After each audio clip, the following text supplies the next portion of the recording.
Welcome into Hockey Sense. What's going on, everybody?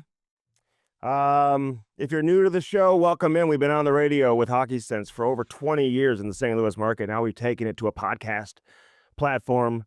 It's for everybody to just join in on. And, for years on radio, we always kind of made it a national show. We brought on people from all over the league. Talking hockey really was not just a blues show, although there sometimes would be a heavy blues emphasis because, after all, that's where we're located. We're in St. Louis and cover the team on a daily basis. So when you factor all that in, yeah, you may get some blues talk.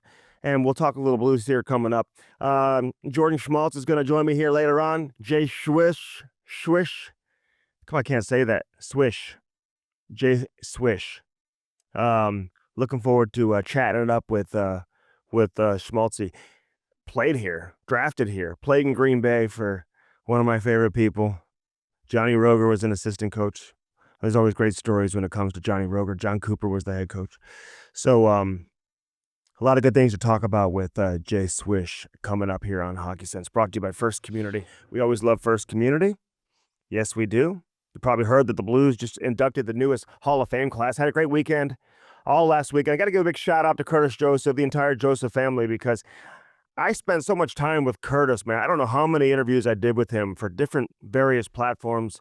We did some stuff for Blues YouTube. It's called The Late Shift. Check that out. That's a 30-minute long form, uninterrupted, commercial-free conversation with, one of the greatest goaltenders ever. That was a fun conversation with Cujo.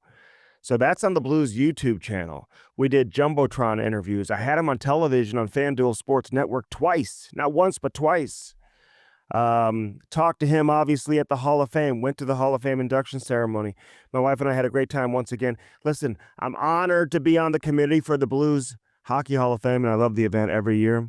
It's a lot of fun. They do a great job with it. It's only going to get bigger and bigger and bigger. So put that on your bucket list if you ever want to go to a great Blues event, rub shoulders with a lot of Blues players, current and former. Head out to the Blues Hall of Fame induction ceremony. It's always a lot of fun. But it wouldn't be possible without our friends over at First Community. And that's what you need to know. They are the presenting sponsor of the Blues Hall of Fame. And you may ask yourself, why does First Community sponsor it? Well, because I think it's an honor to help recognize the best of the best. They also know that even the best had to start somewhere. That's why they also sponsor St. Louis Blues youth hockey. So First Community, they start with the little guys, but then they walk the walk all the way up to the best players in the world with the St. Louis Blues and the Hall of Famers, obviously, who come through this organization. So the Little Blues program, low-cost learn-to-play program, it allows kids to experience hockey for the first time, reasonable cost. You can get your child 6 weeks of on-ice instruction. And the helmet, the stick, pads, yes, even the skates come with it. So you don't have to go out to the hockey shop having no idea what to get. So incredible program. My son started with it. First Community, proud sponsor to sponsor Little Blues. Great program. And it's Blues Youth Hockey Savings Account. Check that out. It's a great way to get started in hockey. Put some money away and save money for hockey every year because we all know it's damn expensive. Hockey is so damn expensive. What are we going to do about that? Are we ever going to get the cost of hockey down to where it needs to be? It's one of those things, listen, growing up playing hockey, when you're a kid, you just don't pay much attention to it. Although you see your parents sacrifice and everything they go through just to get you involved in the game and get you from point A to point B, get your skates sharpened, get new skates, new sticks. But back when I was a kid, a new stick was maybe $50 at the absolute highest, at the height of the prices. It started to get high. You had the aluminum sticks, those Eastons and stuff like that, but then you would just change out the blades. Blades weren't $50. So you could do that. And then you always had the shaft of your stick. Now they're $350, getting closer to $400, even for a little guy like my son who's 8. He'll be 9 in May. And his sticks cost well over $200. I just think it's crazy for the average person, man. They're like, what? I'm not getting my son or daughter into hockey because I can't afford it. Skates are over $1,000. Even when you get into the junior skates, you want to get top of the line skates. I tell parents all the time, don't be getting the cheap skates. Don't be getting the cheap helmet. Protect the head, get good skates. So you get top of the line skates even at the junior level. I mean, youth level, yeah, you can get top of the line skates for $230. Still expensive. Hey, don't get me wrong. But not even close to what they will be as your kid transitions into junior skates, which are $550. They come with one set of blades. If you want to get extra blades, now you're getting into $700-800 for the extra blades because they're interchangeable. Then you get into the next grouping when they get a little bit bigger, and you're paying well over $1,000 for a pair of skates. So that's where we're at. Little Blues is here to take care of you, thanks to our friends over at First Community. All right, lots to get into. Scotty Perunovich, the trade, fifth-round pick, he wasn't playing. Listen, it can't be easy. I'm going to talk to Schmaltz about this because when you go 4 weeks without playing and then you get thrown in there, man, and people expect you to play at your best, maybe that's a little bit unrealistic. But listen, it became a numbers game. The Blues, listen, the plan wasn't just to have Scotty Perunovich sitting and watching hockey every single day. They understand the value in him playing, and they know that he needs to play. But the reality is, and they also understand the value and depth in the organization, and sending him down really wasn't much of an option unless you wanted to lose him on the waiver wire, which you would have. You got to understand that. The GMs are always talking to everybody, and Doug Armstrong knew he could have moved Perunovich several weeks ago if he wanted to. And so therefore, when you know you have a trade partner who's willing to give up a draft pick for him, putting him on waivers makes no sense. Otherwise, you're just going to lose him for nothing. And you're just giving him away for free. So they kept, hung on to him. Give Tyler Tucker credit. He's come up. He's played well, and he's inserted himself into the lineup, and he's given himself a role. And it looks like he's here to stay, at least for the time being. We'll see what happens with Nick Leddy when he comes back into the lineup. I think he's getting closer and closer. He says he is. Tells me he's pain-free now, and he's ready to go. So it's just a matter of when we see Nick Leddy back into the lineup, and we all look forward to seeing what that's all about when we get him back in, because you want to see who comes out of the lineup. Really, when you get a player like him back in, who comes out? Is it automatically Tucker? I mean, on paper, you would say, yeah, it would be Tucker. But I just want to check one thing out from yesterday's practice. And listen, they are now saying publicly that Nick Leddy is getting closer and closer, which he is. So we'll see where he's at when it's all said and done. He was still an extra skater yesterday. Does Suter come out? I don't think he comes out. He's racing for 1,500 games. I think tonight's, 1,496 for Ryan Suter. Good guy, by the way. Sometimes you get this impression, you hear things, and maybe he was different earlier in his career. And I'm going to suggest that he was. I think he's obviously matured. He's 39 years of age. He just turned 40, actually. So he's 40. What's the point of having any type of attitude or whatever at this stage of your career? Just enjoy it. And we all know it doesn't last forever. Players have been saying that for a long, long time. He's 40 years of age. Why come in, be a jerk or anything like that, ruffle any feathers? Just be nice to people. And he certainly has done that. So I don't know what went on with Ryan Suter earlier in his career and his days in Nashville. We had players come on and give their opinion of him who played with him back in Nashville when he was in Minnesota, led to him being bought out. Dallas, I hear he was great to deal with in Dallas. I think they bought him out. That was more of a hockey decision. It was a hockey decision in Minnesota too, but at the same time, I think there were some personality differences. You had Billy Guerin coming into the organization, and he wanted to step up and show that he had some you-know-what, and he was willing to make the moves and buy out not just Suter, but also Zach Parise, who were given crazy deals in Minnesota at the time. But he's come here. He's been better than advertised, played great hockey, been a great teammate, great for the media to deal with, always in a good mood, always approachable, always very nice, very kind. I like Ryan Suter an awful lot. So you have the chase to 1,500. That's my point. He's not coming out of the lineup anytime soon. We'll see what they do with him, obviously, once we get to the trade deadline. Does he want to get traded somewhere? Does he want to go play for a contender? I'll ask him about that next week. The Blues are 7 points out of a wild card spot right now. It doesn't look very promising. Could they climb back into it? Yeah, I guess they could. But when you continue to lose games at home, it's going to be difficult to do. 3 straight at home on this last homestand, that's just not going to cut it. You're playing teams that you're chasing, like Vancouver. You were on the road playing at Utah. That's when things kind of fell apart for me. Now, they followed it up with a nice performance in Vegas. They almost lost that game, but they still found a way to win it in a shootout, so they get the 2 points. But when you go on the road and you lose to Utah, after winning a couple games in a row against Calgary, you're feeling good about yourself, and that's when things just kind of fell off. Listen, I didn't expect the Blues to be able to hang around for much longer. I got to be honest with you, and said this to a lot of people. The fact that they couldn't go on any extended winning streak and win more than 2 in a row, I mean, I don't know how you can just expect to hang on and be within 1.2 points, 3 points. It's just not realistic. And it's only for so long before you just lose your grip and you just fall off the cliff. And I think that's what we're seeing right now from St. Louis. And they're going to need multiple winning streaks of 6 games or more. I mean, to truly get back into this thing and to secure a wild card spot, which obviously is what you're after. So I don't know what happens with guys like Radek Faksa and, Ryan Suter.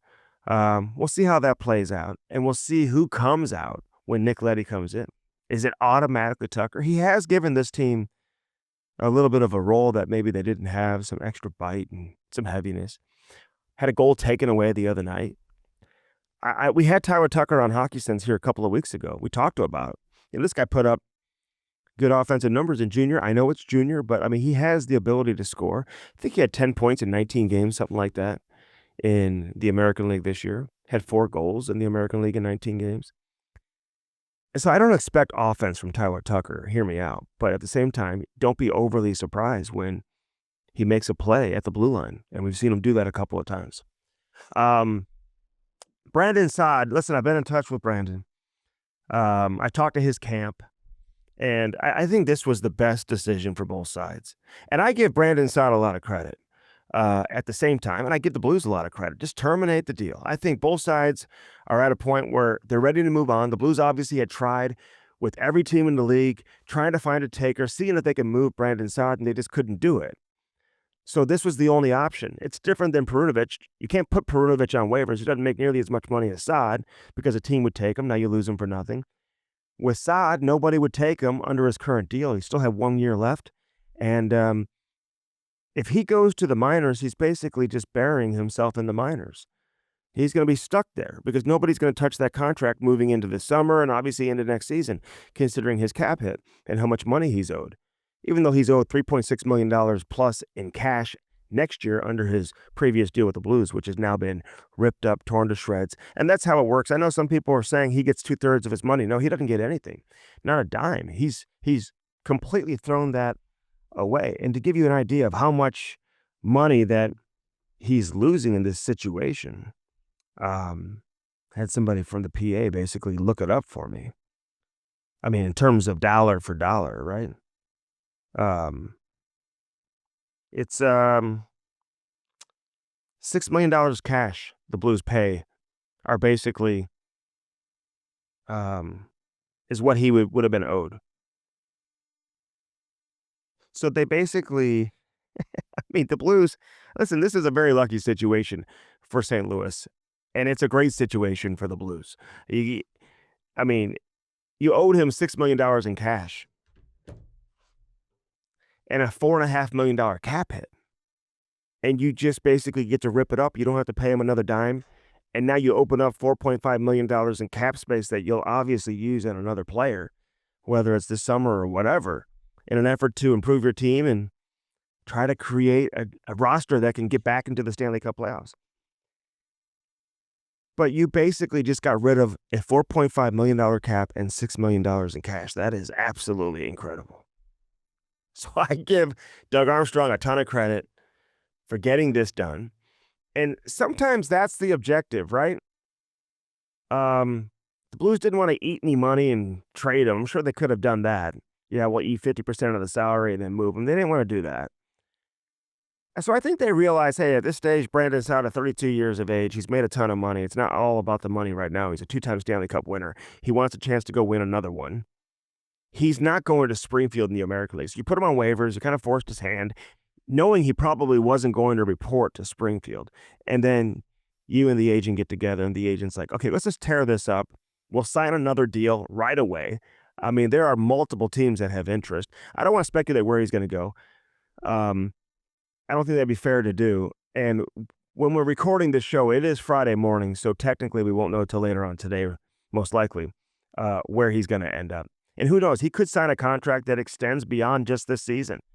So he's betting on himself. He feels like he's going to be able to make up at least a decent portion of the $6 million that he's giving away.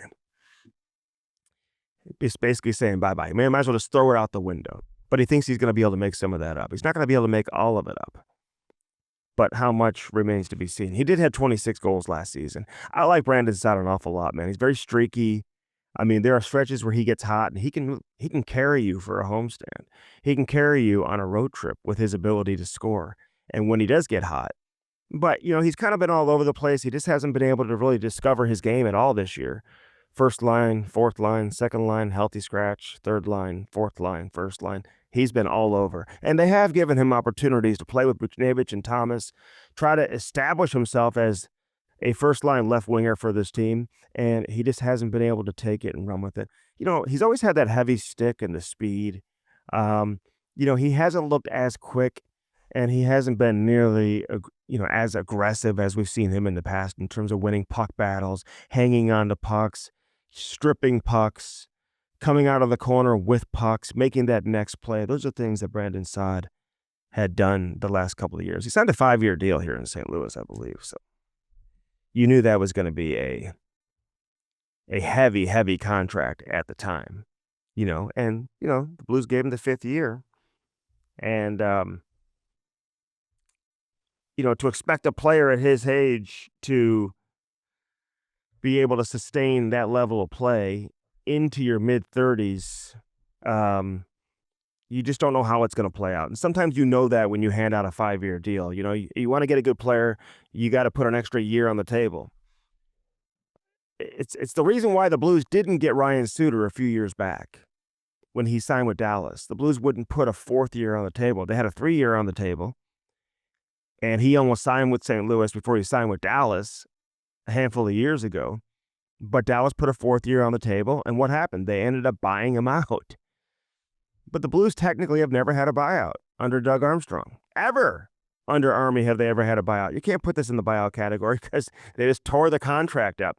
But, very fortunate. I had one GM reach out to me and say Army is very lucky, like not in a bad way, because it's not luck as to why this is happening. He's very good at what he does. It's creative. It's the ability to work with your players, work with agents, find a solution. Lucky in the sense of, wow, he just got rid of $6 million and a $4.5 million cap hit for nothing. It's absolutely incredible. All right, lots to get into with Jay Swish coming up here shortly. Jamal Mayers will also join me later in the show, so we'll dive back into this. First Community obviously brings us Hockey Sense. We talked about First Community a few minutes ago. Check out firstcommunity.com. Four Hands Brewing Company, voted St. Louis's #1 brewing company. Check out all the latest craft beers, all the seltzers too. That mango lemonade seltzer, the best on the market, hands down. The Cam and Strick podcast, mango lemonade hard seltzer. Check that out and do that today. Whew, you can get it anywhere. You get your Four Hands Brewing Company products. A number of bars have it too, man, including Hat Tricks out there in O'Fallon. We went out there last week. They had plenty of Cam and Strick podcast mango lemonade seltzers, man. Those things are the best. Not very sweet, less than a gram of sugar. Very tasty. Check it out. And check out all the tasting rooms as well. Kirkwood, Chesterfield, downtown. The airport location's coming along as well. Blue Note Roofing, David Novak, he's going to join us in studio next week. Looking forward to having David in studio. 314-920-5713. Call David Novak today. Roofing, gutters, soffit, fascia, windows, whatever you're looking to do. Hey, some insurance companies will not pay for your new roof after it's 10 years or older. So, with that being said, check out the age of your roof. Talk to your insurance company, because if it's coming up on that age where they're no longer going to cover it, now's the time to get David over there. Let him give you that free estimate and take care of your new roof. Gutters, soffit, fascia, windows. Look for that big yellow truck with blue notes all over it, man. He'll talk pucks with you, too. David Novak, the best in the business, 314-920-5713. My main man loves hockey. Loves hockey and so good at what he does. The best roofer you'll find in the region, no doubt. Dirt Cheap Fun, your one-stop party shop. Don't sleep on those paper goods. It's not just about the booze, the wine, the beer, everything, that walk-in beer cooler. It's going to be hot before you know it. And people will be looking for me, and they'll say, just check the beer cooler at Dirt Cheap. That's where you normally find them when it's hot outside. They got the best selection, but all the party supplies too. So if you have Valentine's Day parties and all of that, check that out and do it today. Lordo's Diamonds, speaking of Valentine's Day, get that special someone, something special in your life, right there in the heart of Ladue, right next to Truffles. You can't miss it. 314-432-8008. Let Mike and Jimmy take care of you, man. They give you the best customer service. I mean that when you go in there. So if you've got a $100,000 budget or a $250 budget, you're going to get treated the exact same. So find something that works within your budget. Make somebody happy this Valentine's Day season. You looking to pop the question? No better place to go. That's why Lordo's has been around for over 50 years. Are you kidding? Or 70 years. What is it, 50? 70 years for Lordo's Diamonds. Check it out, lordosdiamonds.com. All right, Jamal Mayers later on in the show. Jay Swish. Easier said than done, man. Jordan Schmaltz joins me next here on Hockey Sense, man. Looking forward to this conversation. Don't go anywhere. Are you rolling with Devin Booker? D-Book? I know I've only met him once. I know a gal that's like a mental skills coach. So she is kind of like D-Book's whisperer or whatever. So I've just kind of met him in passing. I actually know Mel Book, who played at Mizzou, a little better than D-Book. He's a certified G, by the way, that guy. Oh, my God. He was so good in college, Melvin Booker, dude. Number 15. He was like my childhood hero. And Devin Booker, like, Mizzou was in his like final last couple of schools before he made a decision and ended up going to Kentucky and whatnot. He was like a big time recruit, but everyone thought maybe Melvin, because his jersey's retired, I think hanging up. He was like Big 8 Player of the Year back in the day. Oh. That's so funny, you know, Melvin. That's awesome.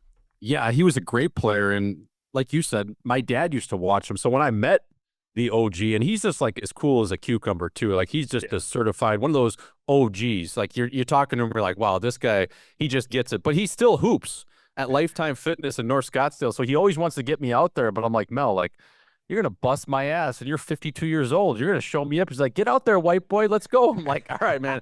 Well, I got to work on my mid range before I get out with you, because he still cooks guys up. Like every guy I've talked to that goes out there and hoops with him, there's a couple guys in my building that are overseas players that play, you know, wherever in Germany and different leagues over there. And they always say Mel's still cooking. Like he just busts their ass and he's talking shit the whole time. So pretty cool. Were you a basketball player? Like what other sport did you play growing up?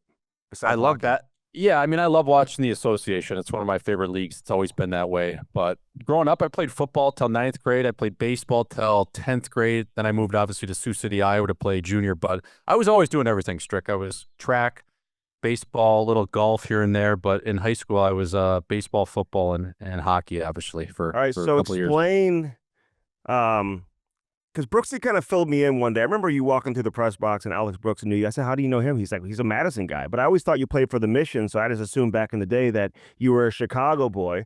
But when you grew up in Madison, you commute to Chicago for practice and games, or what?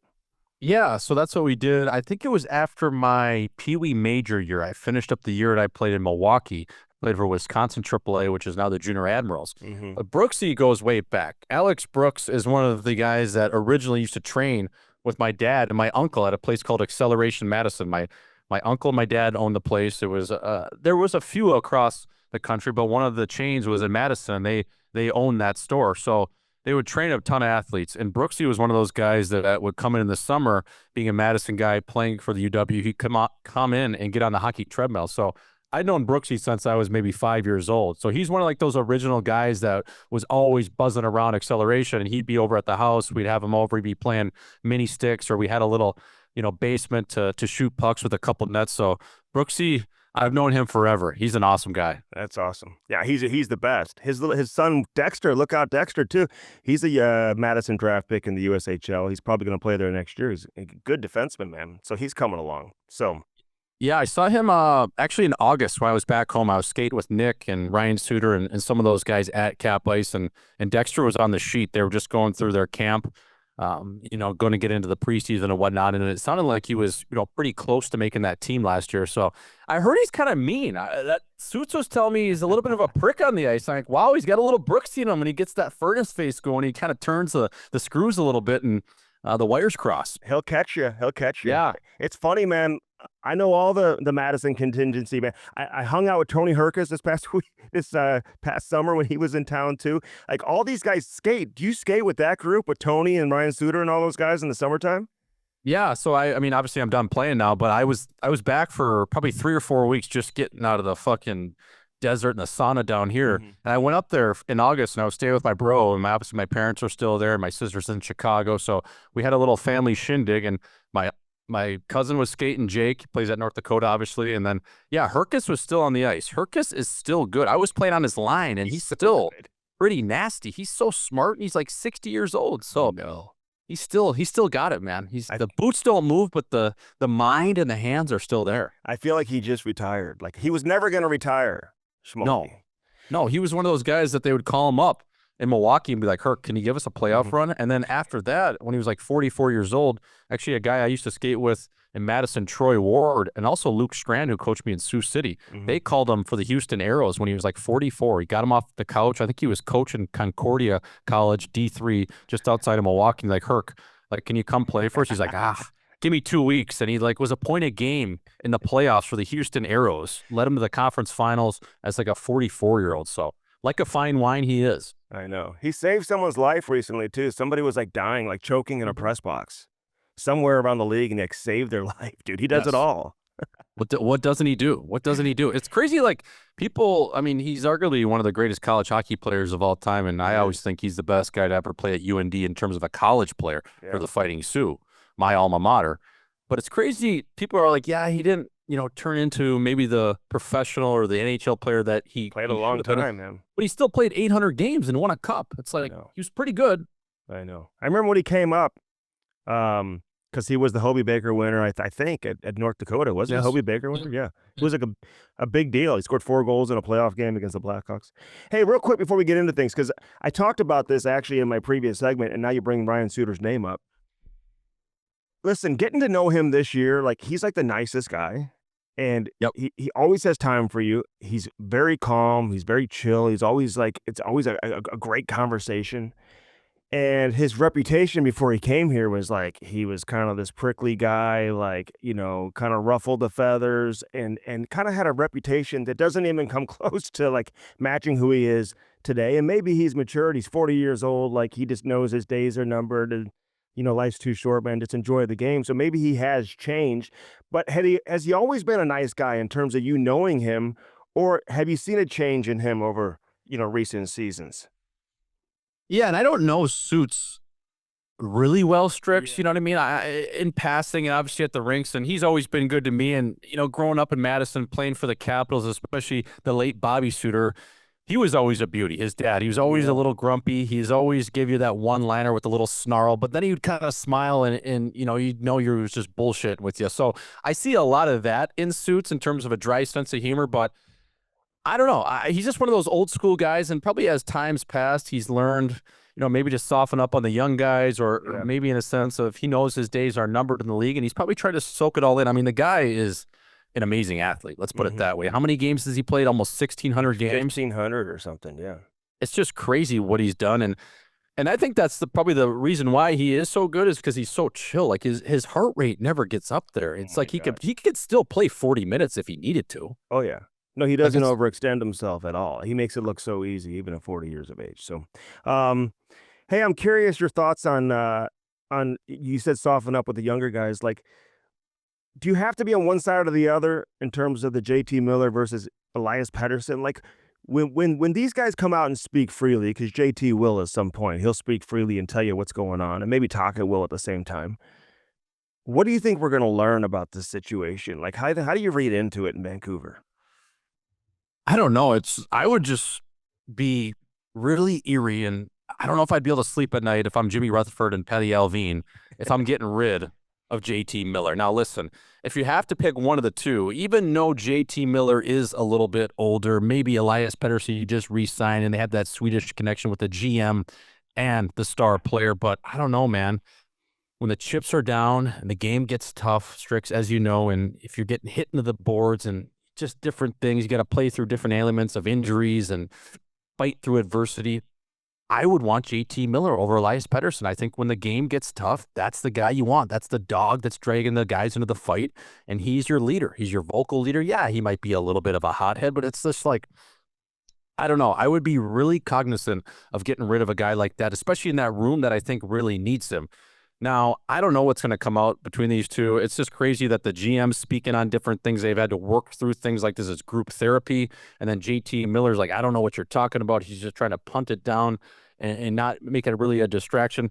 Eventually, the truth's going to come out. And it's unfortunate because I do think they're probably going to part ways with JT Miller. That's just what it seems like right now, at least what I'm hearing. And I think that's a big mistake. I really do, Strix. Yeah, I'm with you, man. Well, especially with Pedersen's numbers going down, right? I mean, you just and you're committed all this money to him. If you can find a team to take Pedersen, I just think you do it because the team that takes him's taking on a gamble too. Is he the guy that was scoring close to 40 goals and 100 points, or is he the guy that we're seeing now who's kind of putting his tail between his legs and not really dealing with some either some hardcore teammates or hard coaching or whatever it is, but his play it's gone down big time, and his playoff numbers have never been there.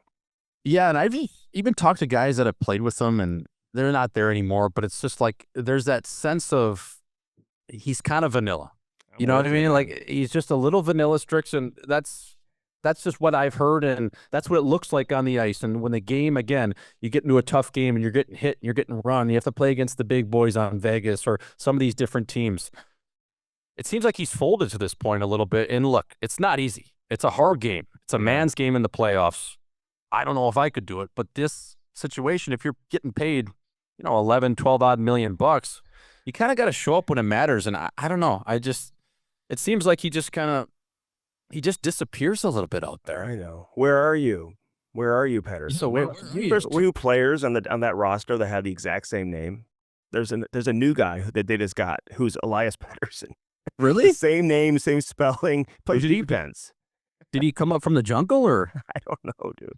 All of a sudden, I'm looking at the roster. They were just here. I'm like, oh my God. Well, there's two guys with the same name. So like the play-by-play announcer was like going crazy the whole game, That's like when the Islanders and the Hurricanes played in the playoffs those couple of years with Sebastian Aho on Carolina and Sebastian Aho on the Islanders, a defenseman.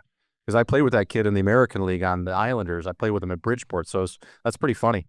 You can tell your kids one day, I played with Sebastian Aho. Yes, exactly. not the one that's still over here anymore, but yeah, I played with one of them.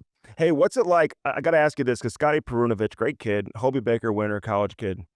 He just got traded to the Islanders. He has points in back-to-back games, but he would go like 3-4 weeks without playing. And I don't blame the Blues for it. It is what it is. It's a crowded house. They don't want him to sit there and not play. They want him to play, but they knew if they sent him down, somebody was going to pluck him off waivers, which is why they were able to trade him. So how tough is that at that level? Like when you don't play, to all of a sudden go in for the first time in 3 or 4 weeks and expect it to be playing, at a high level like you've been playing every game. Like it's got to be difficult to discover your rhythm, right? So hard. And that was like basically my whole NHL career, Strix, right? It was short-lived, but at the same time, it would be one game on, 5 off, one game on, 10 off. You can't get any rhythm, especially when you're playing 10 to 14 minutes. I don't know how many minutes Perunovich was playing, but probably somewhere under 16, 17 minutes or whatever it was. You just don't have the touches. You can do all the base skates you want. You can do all the prep work. You can stay out late after practice, do all the right things, but those live reps, it's something to be said. I think the biggest thing is just like staying confident. And Perunovich, obviously a skilled player, a little bit undersized, but very smart, very heady player. And you get in there and then maybe you get some power play reps and you're fumble fucking it a little bit. It's hard, man. You need those game reps and you need consistent ones to honestly, reach your potential. It's no secret. It's a very hard role to play. Yeah, it's got to be. This Brandon Saad situation, listen, Doug Armstrong, he just finds a way. It's like, okay, so you got a $4.5 million cap hit. We owe you $6 million, but we just get to tear it up and we don't owe you anything. And it's done. Like, that's the most incredible thing if you're St. Louis. And it should work out well for Brandon Saad, too, because he's going to sign with a team that's going to play in the playoffs most likely. And hopefully, get rejuvenated and get another deal moving into next season. But it's kind of a win-win for both sides, don't you think?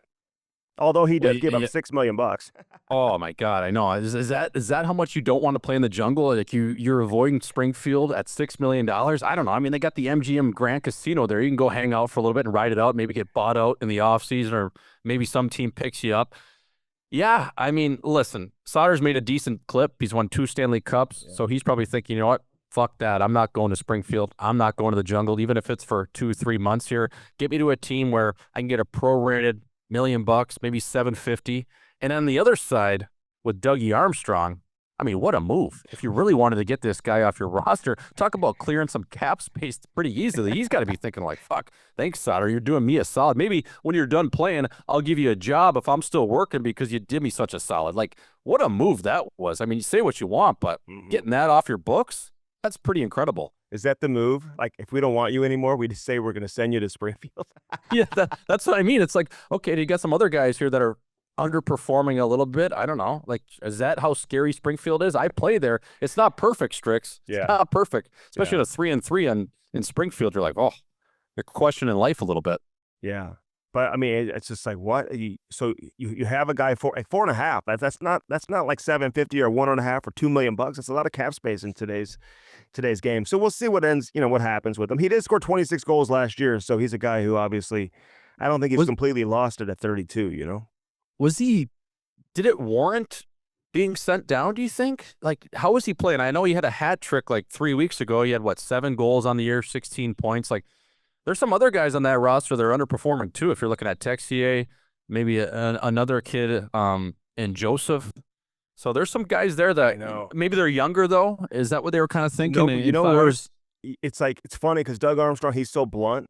Like, he wants to see Texier play because he hasn't been in the lineup. And he said, so I figured, the less options there are for the coach to play certain guys, I figured that now I'll get to see him play. Yeah. He's maybe see what he's got. He's like, now I get rid of everybody else. Now the coach has no options. So he has to play him. So now I know why my pro scouts wanted this guy so bad. I got to find out. Can he play or not? That's funny too. And then Monty will for sure be blunt with it too. Be like, this guy can't play, or I kind of like him. Exactly. Maybe we keep him around. I know. So it's interesting how it played out, but I'm looking forward to seeing where he lands later on today.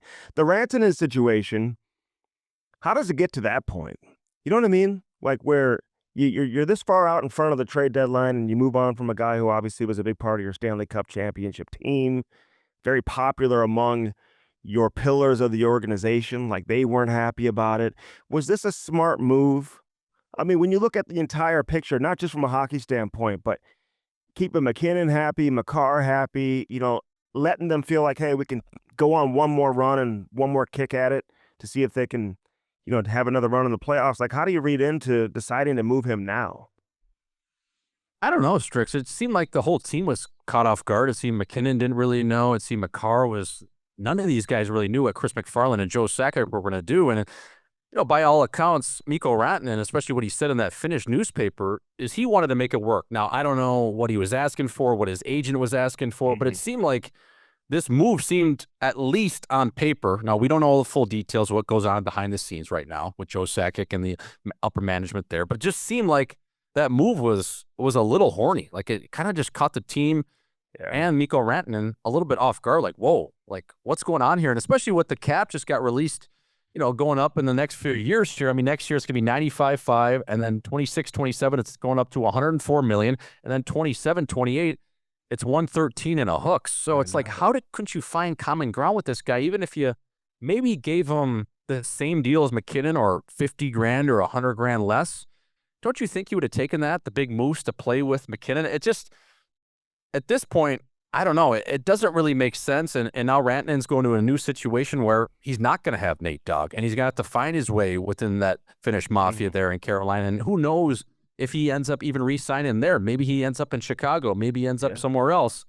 To me, on the Colorado side, though, too, like, you folded a little early. Like, your team isn't as good today as it was a week ago with him. And does that limit or reduce the chance of you guys winning the Stanley Cup? I think it does. And what message does that send to the locker room, Strix? Those are just questions. I'm like, wow, like Nashus, an unbelievable player, on pace for 90-odd points. But at the same time, what message does that send to Nate Dogg? I just think it could have been handled way better, where you meet with your star players and you're like, look, guys, let's make this work. Yeah. Mikko, are you willing to take this, and we'll keep this thing rolling? I know, man. I've seen this so many times, though. Like, you just wonder, do the team really want to give him 8 years at 28 years of age at that money? Yeah. Like, do they really want to keep the player? You know what I'm saying? And when I hear other guys say, analysts and whatnot say, you couldn't afford to lose him for nothing. Like I hate hearing that when a guy already brought you a Stanley Cup and he's giving Yes. you 200-point seasons and 50-goal seasons. He's a, generational player, at least for that organization. Certainly one of the top players in the league today. Like you're not, don't act like you haven't gotten anything anyway already. And if you keep them, if you get to the third round, to me, it's worth it to have another run, kick at the can, keep guys happy. I don't know. You just wonder how badly they want to keep a player. Swish, you know what I I'm know. saying? Like when you just all of a sudden move them. And when I said that they panicked and the Twitter mob was coming at me, like, what do you mean it's a panic? I'm like, well, oh my God, yeah, they scare me, by the way. I'm just like, I go into a hole when the Twitter people come at me. I'm just like, oh my God, dude, like settle Yes. down. It's Yes. not that serious. What I'm saying is they knew he was talking, or Carolina was talking to another team as well in Vancouver, right? And you get a deal like that on the table. You see what the return is. You don't know if another deal like that is going to become available. So the panic is doing the deal now and just saying we can't wait and we can't allow this deal to get away from us and go to Vancouver and have them execute the deal. And now we're left at square one again, So that's what I Yeah, mean by it. I know. And the Twitter mob starts coming at you. Like I said the other day, if I'm Stan Bowman, Mhm. I might be looking, just throwing his name out there in Evan Bouchard. Now, why? Because I think he's a good defenseman. But again, I think he makes that one mistake, maybe that'll cost your team a goal when it matters. Like it just seems like he gets a little lax. He gets just a little flustered when the game is really hot, and he kind of makes that one critical mistake. Now, I think he's a great player. He's unbelievable on the power play. He's got a booming one-timer. I just floated out the idea, maybe if you get a little bit more on the return and get a really good defenseman, maybe you could call Buffalo and inquire on Bo Byram and a couple other pieces, or maybe Owen Power and some other things coming back, especially up front, because Bouchard in the offseason, you're going to have to give him 10, 11 million bucks. And you should have seen the Edmonton people coming at me. Fuck you, Swedish. What are you talking about? You fucking idiot. Do you even watch these games? I said, hey, I would just be calling is all I'm saying. Yeah. I'm not saying I'm making the move. I would just be inquiring on some of these pieces because we have John Klingberg coming in the lineup. Could we get another defenseman that's complementary to Bouchard's game, maybe a little bit better defensively than him? And then a forward in that package. Who knows? So that's just the way of the business, Strix. That's what we call show business, baby. Hey, Shit you're right, happens out man. there. You're right. And some people are like, well, maybe they'll just give him a bridge deal. Yeah. Good luck. Okay. Yeah, I'm sure he's gonna take that. Yeah. The Yeah. bridge deal. Yeah. All right. Can we put the franchise tag on him? Hey, Yeah, can we just give him, I know. we Real quick though, tell us what you got going on now though. I see all the shit you're doing, man. You're doing great stuff. It's funny, it's entertaining, doing your own thing. Bennington's always telling me how funny you are, so I'm just like checking out all your stuff all the time. So you and Gucci, so he's there. How'd you meet him? Like where'd you guys, start hanging out and doing your thing? Yeah, so the Heat Daddy, aka Rob Gucci, I met him probably, I don't know, 5 years ago, of course, at a bar. I mean, at that time, that guy was in his full-on prime. I mean, we were talking Wilt Chamberlain-like numbers out there, just every night it seemed like. So I met him at a place called Boondocks, I believe, just, back in the day when I first moved down here.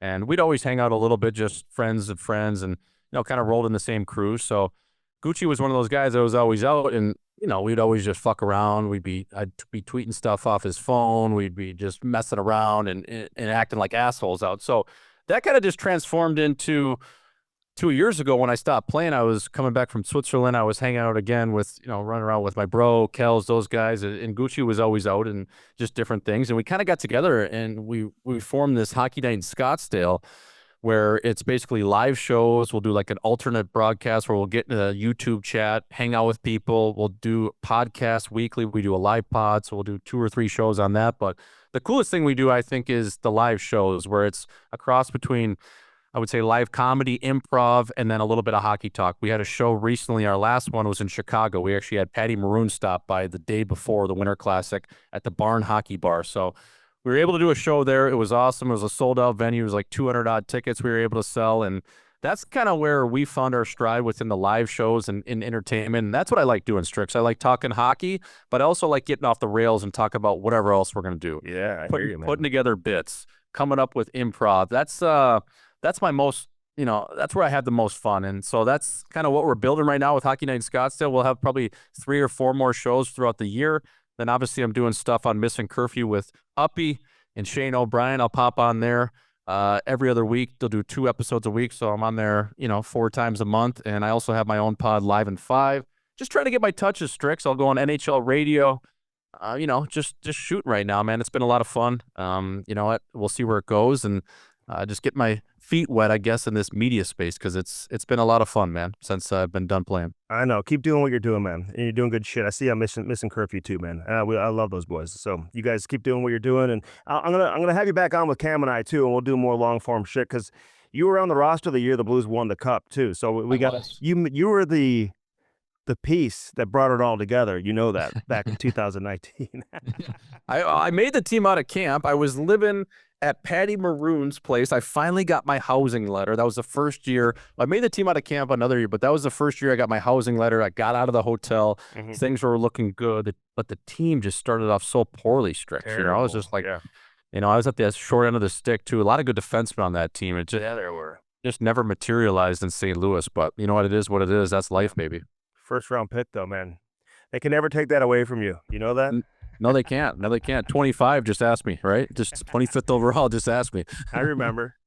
When I remember I got a text, but this is where it was just like, okay, wait, what's going on? Somebody texted me the day you were drafted, and they were like, if you want to get information on him, call John Roger. I was like, yeah, Johnny Roger. That was my boy growing up, and we played together. Yes. I coached with him for several years. Still boys to this day. Lives in Philly. So I was like, that's my source to go get information on absolute beauty. Schmaltz, man. Yes, he was awesome. Had him in Green Bay, and I just remember I mean, there was a ton of stories on him, but I remember we were going to a game in Indiana, playing the Indy Ice in Indianapolis at the old Pepsi Coliseum. And that's where actually Gretzky, his first year pro, I think he started there. But it was just an old Coliseum, old dome, shitty dome. But on the way from Green Bay to Indy, we were traveling day of the game. I know it was like 7, 8 hours, whatever it was. We stopped at this Olive Garden at, I think, somewhere in Illinois, just on our way down there. And Johnny Roger, actually, he was like our assistant coach, but he was also our team travel guy. So, mind you, probably not the best guy to be in charge of that. So, no, we get to this Olive Garden, and we hang out for like 2 hours. He's like, yeah, we got a bunch of time to kill, whatever.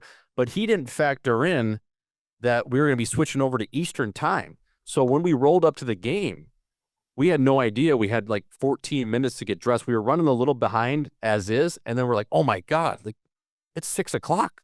The game's at 6:15. He's like, what the hell? He's like, oh my God, fuck me. I didn't factor in we were going to Eastern time. So we had to get dressed in like 4 minutes. And then we went on the ice and kicked the shit out of the Indy Ice because our team was such a wagon that year. But it was so funny. He was in a full-on panic, and our head coach at the time, Derek Alone, is like, Jesus Christ, Rogie. You can't even fucking tell time. So yeah, that was an awesome year. He was our D coach, and we had a wagon back there with Andy Walensky, Dakota Murmis, some guys still playing too. So yeah, Dakota's my boy, man. I see him every summer too, so he's still kicking it also. So yeah, journeyman. All right, well, good stuff, man. We'll get you back on. I want to talk about a bunch of other stuff, and we'll do that with Cam's here too. So 100%. All the best, man. We'll see you around. You coming back to St. Louis or no? I don't know. I loosely got an invite for that Kelly Chase game in April. Yeah. So I'm going to try to make that work. I'm lining up a live show right now in Vancouver sometime late March, early April. But I want to make it back. I mean, if I get the green light on that one, especially with the Missing Curfew boys and Uppy, and it'd be great to see everyone. I would. It was fun last time, man. They did it last April. It was unbelievable. It was a good time. Yeah. So yeah. And come on down. I will. I was there last year. We did a live show, I think in March sometime in the Loose. So yeah, I got to get back there. I love that town. Beer drinking town, Midwest, good people, just the best. Good Midwest people. All right, so all the best, man. Thanks for doing this, dude. Yep. Thanks, Eric. We'll be in touch. Yep. See you. All right, let's bring in Jamal Mayers. Arco Construction, by the way, brings you Hockey Sense in addition to First Community and all of our great sponsors. They built that beautiful Centene Community Ice Center. 4-sheet facility, 2-sheet facility out there in Chesterfield as well. They also bring the fun to St. Louis. They built the Putt Shack. They built Top Golf. One of my favorite rinks, by the way, is the Shark Tank. I know it's a little further away for some people, but it's just easy. I can park right in front, walk in. I know where the dressing rooms are. It's like in and out. It's easy. They built that too. There's something to be said for the community rinks. You know, you don't always Maryville too. Yeah. That's got to be my favorite. Oh yeah, is that your favorite rink? Well, just one of them for sure. It's easy to get in and out. The Great bar rink. upstairs for the Love it. parents. Don't have to get cold. Love it. Just the design-wise, really well thought out. Yeah, no, it's a great rink. You guys had a big win. Was it last night? Mhm. Okay. Are you guys winding down now? Like, what's on the docket in terms of travel and all Oh, that? we're not winding down. We're ramping up. We're Ramping getting up. ready for Quebec. But I mean, like, oh, shoot. Yeah, you guys are going to Quebec. What am I talking about? Yeah. When do you leave for that? We leave on the 12th. So we have this weekend we played last night. Mm-hmm.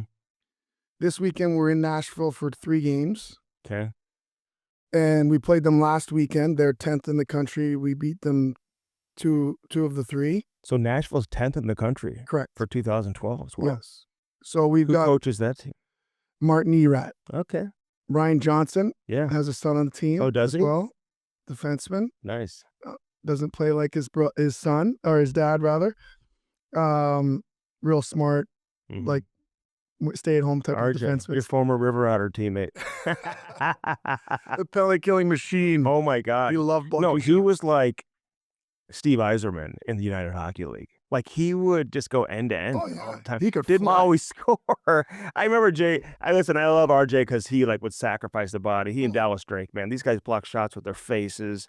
I mean, they almost had to change the rule. You know, they were the most dangerous F1 in NHL history when they would just come in and absolutely destroy you below the goal line. But I remember JD, we were watching practice one time, and RJ's flying around, Jamal. He's going like 5,000 miles an hour, as you know. And JD just looked at me and goes, imagine if he could score. You know, like not in a bad way, but just being like, if he could score, this guy would be one of the most dangerous players in the NHL. Scoring is an art form too. What do you think it is that keeps some players who can skate like that and from being able to beat goaltenders regularly? Why is scoring so hard? Oh, a couple. Geez, that's a loaded question. Yeah. A simple answer to me is it was so easy because he was so much faster growing up than anybody Mm-hmm. that he didn't have to work on the small area game. His game was chip it by the D, take off, go get a breakaway. Yeah. Probably all the way through junior, college, whatever, until you get to pro and there's guys who can skate as well. Yeah. And then the small area becomes more important. And Yeah. That Was that type of your game too, as a kid? very similarly, Yeah. yeah. I think, you get a lot of breakaways, enough opportunities, you're going to find a way to score. In Mhm. college, I was able to do the same thing. And then And so much of scoring in the NHL too is instinctual. Being able to anticipate the hockey sense part of it, playing on the inside, timing. Matthew Tkachuk has incredible timing of when to arrive. Yeah. And I think that there's one thing about being intentional about getting to the net, and there's others where you wonder, like, I know he's having a tough year, but a guy like Elias Pettersson, I think, is really good net front. And you wonder why he's good around the net, why Matthew Tkachuk is so good around the net. It's the timing of when they get there. Mhm. It's the timing of getting inside position. It's the awareness of when to arrive and how to get there at the right time. It's an art. Do you like your forwards to be right in front of the goaltender, or do you say, hey, don't just plant right in front of the goaltender? Be out a little, give yourself a little bit of space and distance, whatever, so you can react to where the rebound is and whatever. Well, I think the challenge now with 12-year-olds is just to get them to get there. Yeah. I think that we're not quite there yet where we're understanding. First part is they haven't got the first part. The first part is a willingness to get there consistently. Mm. And so there's a lot of times where our D are shooting the puck and there's no one in front of the net. So I think some of them are afraid of the puck, perhaps, slap shot coming in and they don't want to get hit. Are kids starting to fire it, like really fire it now or no? Yeah, we've got I'm talking with slap shots. Yeah, we've got about 4 or 5 kids that can really Bring it. rip it. And I get it, it's scary, but I think that they have to understand, and letting them figure it out on their own, when to arrive, how to get there. Mm-hmm. And the other part for me is them not allowing themselves to get boxed out. That I don't think they have really truly embraced the second effort it takes to get repositioned. Mhm. So right now they get there, and if they're boxed out, they let that happen. Yeah. We're trying to get them to understand you've got to spin off and try to get onto the other side of Yeah. the defender. My kid, last summer got hit in the ear, the side of the with a kid who could really like was a wrist shot, but he could really shoot it, and like his ear kind of had that ringing sensation, and it was. I think I hit in the neck in practice by a kid. And What's wrong with your? so he's gotten hit like a couple of times, and you see that little bit of like hesitation. Like he's a big kid. He needs to be able to play in front of the net, right? So it's like, dude, you can't be. But I understand at the same time. I'll show you the picture the other day when he got hit in the side of the neck. Practice stopped, Yeah. So, how about your players? Are they blocking shots are the wingers blocking shots? No, not No. yet. Occasionally, but not like The challenge for that is to get them to understand that, and this applies at any level, the quicker I can split the difference, the lower it hits you. Yeah.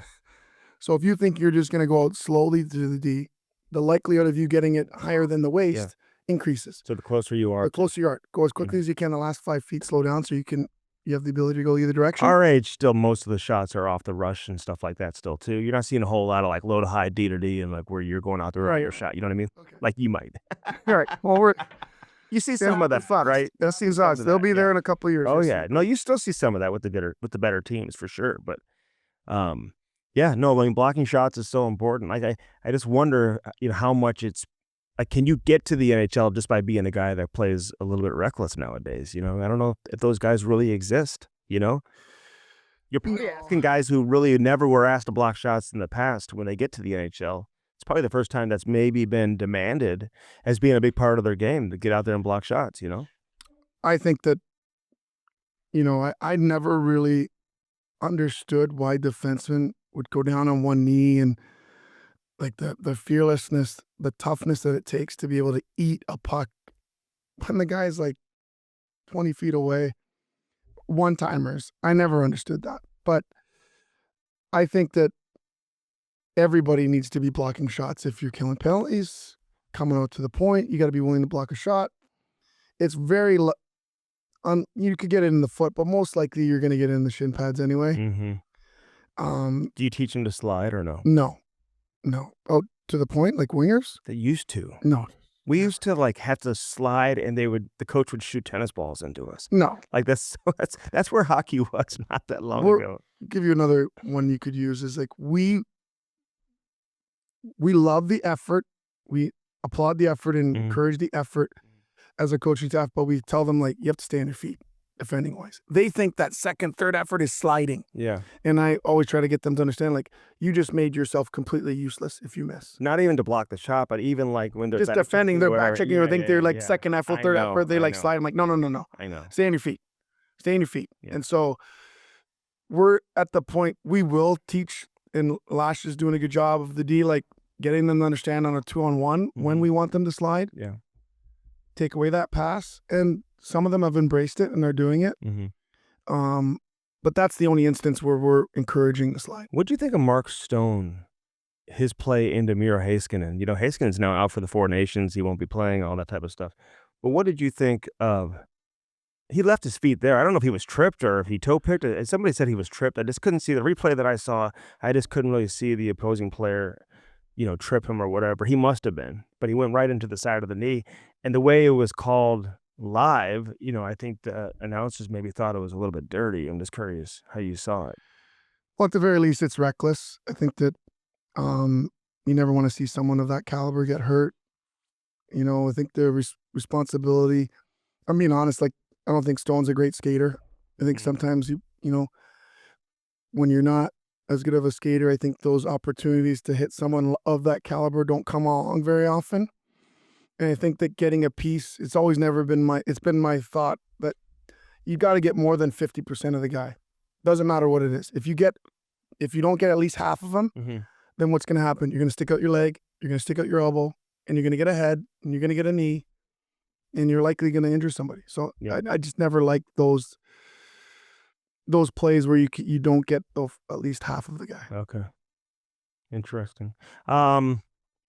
What do you make out of the Brandon Saad situation? I mean, we've talked a lot about it. I'm curious to get your take. Obviously, you know him from, back in your Chicago days.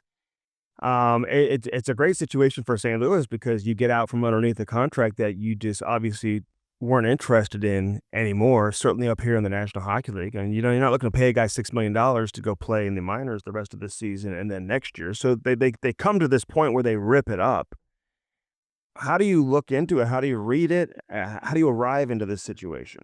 From what angle? From the team, from Sodders, from the PA? I mean, there's so many different ways we could take this. Yeah, well, you can take it any way you want, but just to arrive to this type of situation, how do you think we get there? Does the players say, no, you can put me on waivers, but I'm not going down to the minors? Yes. And then the team's like, okay, well, here's the resolution. We can terminate the deal and you can go do whatever you want. Yeah, that's mechanically, that's how it happens. The player is prideful, doesn't believe that he should or can or has any reason to be in the minors, is willing to not take that salary, which is very strange for a lot of us to understand, how you can walk away from $6 million over the next 15 months. Yeah. So that part, I think, really serves the Blues well. I think that they're the winners. They get out from under a contract they don't want. They get the cap relief. They get a player gone they don't want. From Sodders' perspective, we'll never understand like his ability to walk away from the money. He doesn't need the money. I get that part. Part of me thinks, well, if you really are upset with the Blues for making this decision, then make them pay you and go to Springfield and make them pay all of it. No escrow. But for him, he feels and thinks he must have known that there's other teams interested. Yeah. I don't think he makes this move without knowing there's at least 3 or more teams that are willing to take him on $1 million contract. Yeah. It was the money is the reason why. So what he did strategically was, let's eliminate the money as an issue. I can still play and help an NHL team, perhaps even help them win. And recover some of the money. And let's move away and go somewhere else and stay in the NHL. He's at 906 games right now. Yeah, I'm sure he wants to get to 1,000 games. You're not going to get to 1,000 games playing down in the minors. No. He's not an American League player. He's an NHL player. Things aren't going his way this year. Sure. And he's 32 years of age. I mean, if he just goes down to the minors now, he's basically just waving goodbye, most likely, to a return to the NHL. But you got to spend an entire year down there next year. Nobody's going to touch your $4.5 million, cap hit to bring you into because you're not a $4.5 million player anymore. But now he'll get an opportunity to go to a team that's likely going to make the playoffs. He's very streaky.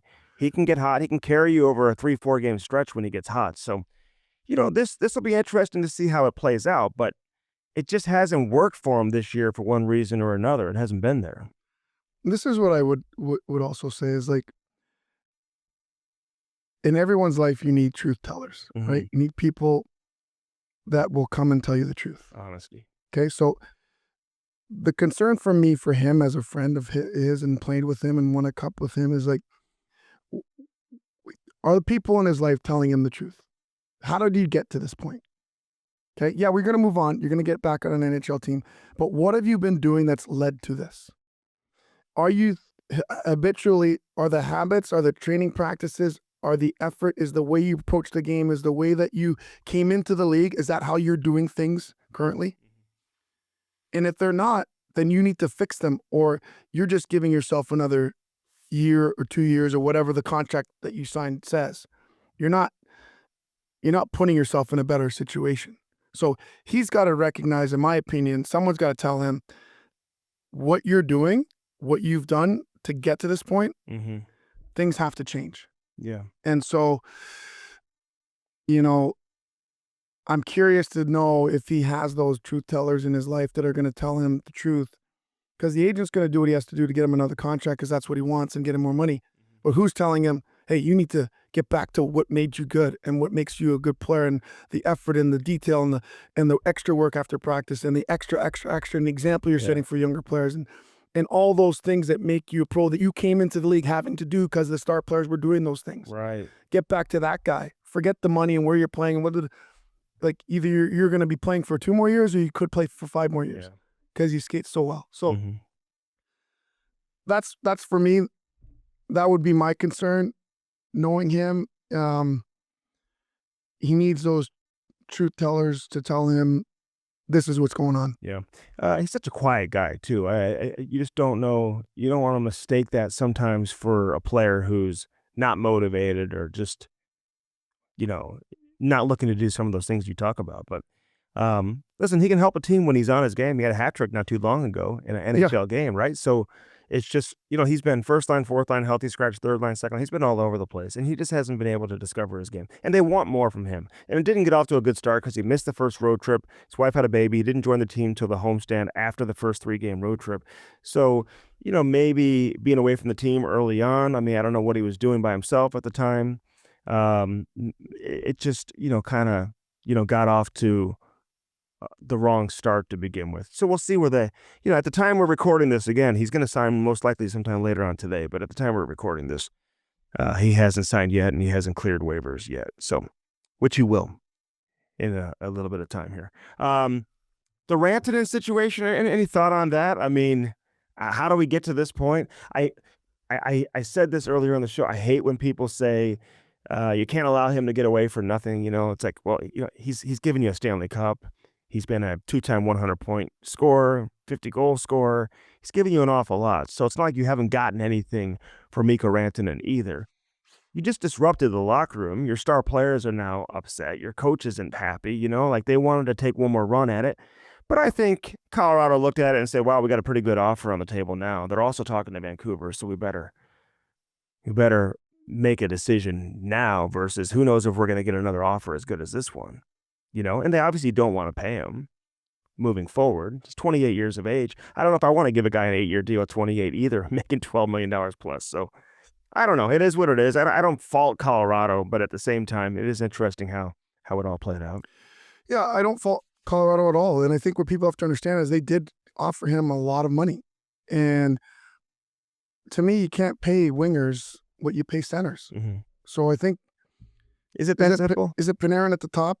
For wingers, yeah. Yeah. So I think he was offered comparable to that. He was offered, the last offer was like 11.6. Okay, if you want to stay, that's 11.6. Yeah. And then you stay. Yeah.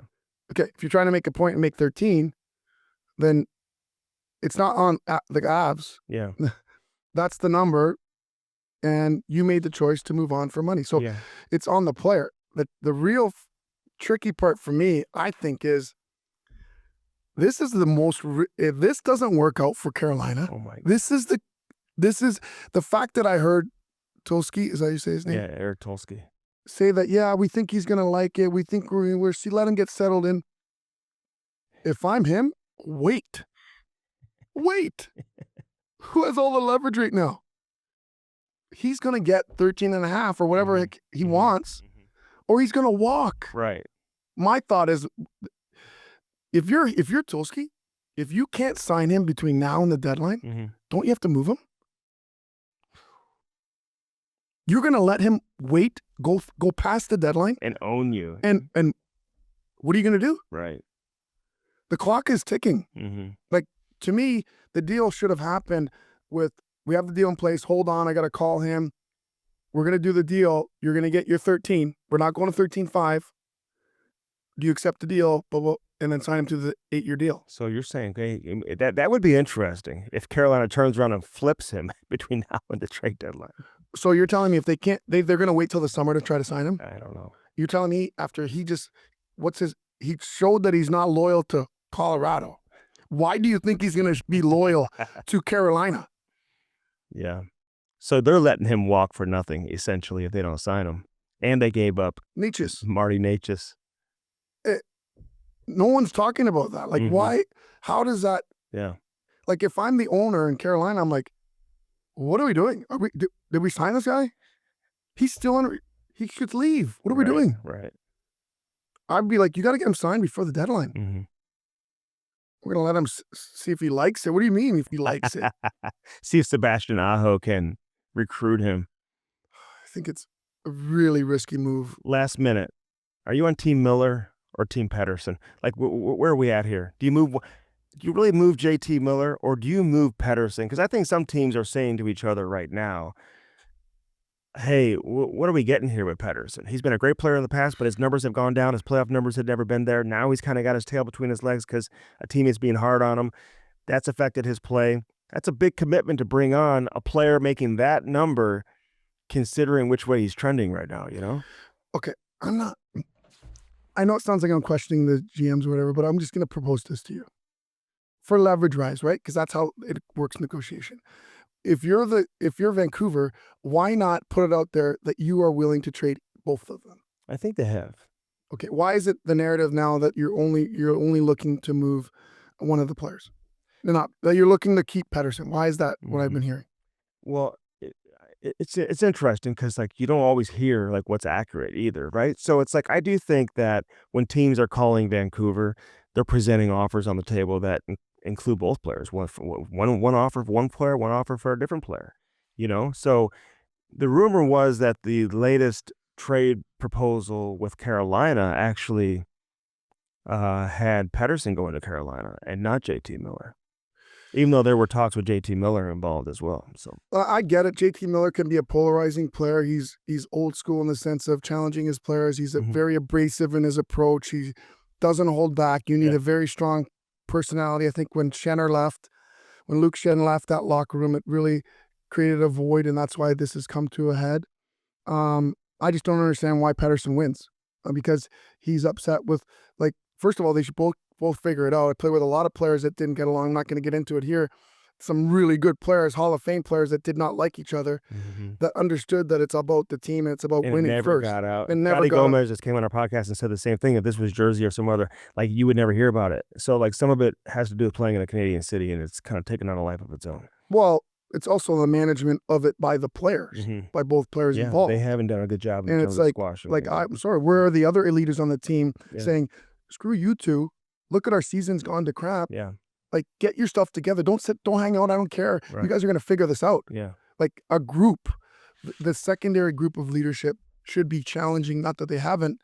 And, you know, it's just really infuriating to say, like, you guys are, whatever's happening, valid or invalid, is going to rip away what we have as a team because you two can't get along. What are we doing? Yeah, you've heard Buffalo, you've heard Columbus, other teams that are interested in Pettersson too. So we'll see where this plays out and who stays and who goes for the Vancouver Canucks.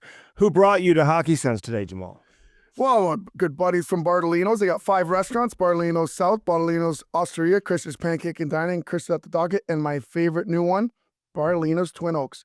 Forged many lasting relationships with their customers. Their family model: cook good food, serve plenty. 50 plus years in business. Only 2 places to dine: at home or at one of Bartolino's family of restaurants. The Saraceno family, some of the best in the business. Great people, great food, great spot. Awesome spot. And then also you got Dobbs. Obviously, Dobbs has been around for so long. 43 store locations offering winter tire deals on the best tire brands, including $275 savings on new Goodyear tires, plus other money-saving deals on Cooper, Continental, BF Goodrich. Go to Dobbs.com for complete details to hear about all their deals going on right now. You know what they say, we'll get you in, up, fixed, and out the same day. Same day, baby. All right, this has been a Hockey Sense brought to you by First Community. Again, ask about that wedding loan as well at First Community, firstcommunity.com. Are you looking to pop the question? This is a very busy month to pop the question. You know, it's Valentine's Day coming around the corner, Jammer, as you know. Oh, jeez. Yeah, I know. I'll be in Quebec. I know. 314-920-5713. That's the number for David Novak, Blue Note Roofing. 314-920-5713. Call David Novak today. He's going to join me in the studio coming up in the next week or two. So looking forward to chatting it up with David as well. All right. Best of luck in Quebec. Are we going to see you? We'll see you next week, right? It's 2 weeks from now. Okay. Yeah. Yeah. All right. Jamal Mayers. We thank Jordan Schmaltz for also joining us as well. Lots of Blues talk. Blues in Colorado tonight. We'll see where Brandon Saad ends up. And we'll react to all of it, obviously, next week on Hockey Sense, brought to you by First Community. Adios.